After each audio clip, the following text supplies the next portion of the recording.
Nous allons maintenant importer une image. Je vous propose qu'on se prenne un cas un petit peu plus complexe, ainsi vous saurez tout faire. On va importer une image ici à droite avec notre texte en habillage autour. Pour ça, je vais venir placer mon curseur devant mon paragraphe et je vais cliquer sur l'icône image. Au niveau de la ligne source, tout à droite, j'ai un dossier jaune. Si je clique dessus, je vais accéder au répertoire de mon site. Ici, on va retrouver toutes les images déjà présentes sur mon site. Donc, soit je vais venir sélectionner une de ces images, soit je vais en télécharger une nouvelle. Attention, si vous téléchargez une nouvelle image, en amont, il va falloir renommer le nom de votre fichier. Celui-ci doit être écrit tout en minuscules, sans espace, sans accent, sans caractères spéciaux. Vous allez pouvoir utiliser le trait d'union ou le tiret bas pour pallier aux espaces. On va télécharger une nouvelle image. Pour ça, je clique sur parcourir, j'arrive alors sur mon ordinateur. Je vous ai préparé une image, vous voyez celle-ci est bien nommée. Je clique dessus et je fais ouvrir. Maintenant, pour télécharger cette image sur le répertoire de mon site, je vais venir cliquer sur publier. On a un tout petit temps de téléchargement. Si je descends un petit peu, mon image s'est surlignée en jaune et ici apparaît la preview de celle-ci. Je fais OK.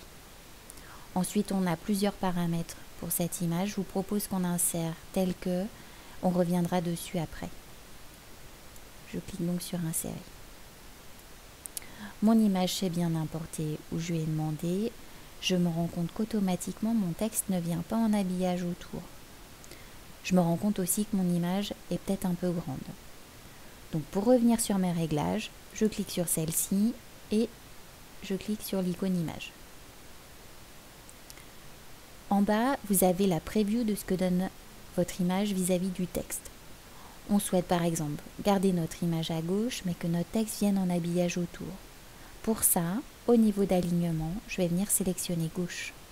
Et vous voyez, automatiquement mon texte remonte. On parlait nous d'avoir notre image à droite. Donc au niveau d'alignement, je vais venir sélectionner droite.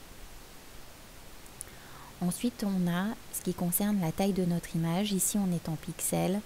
Sachez qu'en moyenne, la largeur de votre page doit faire entre 700 et 600 pixels.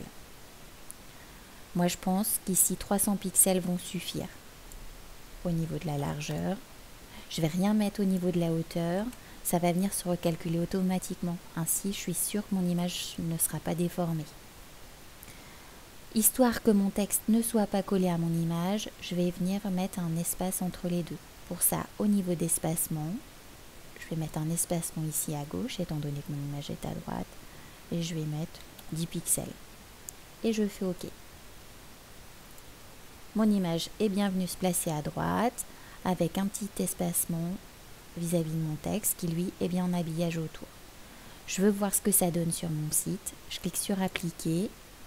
Je vais sur mon site, je rafraîchis ma page, pour ça je fais F5 ou pomme R si vous êtes sur Mac.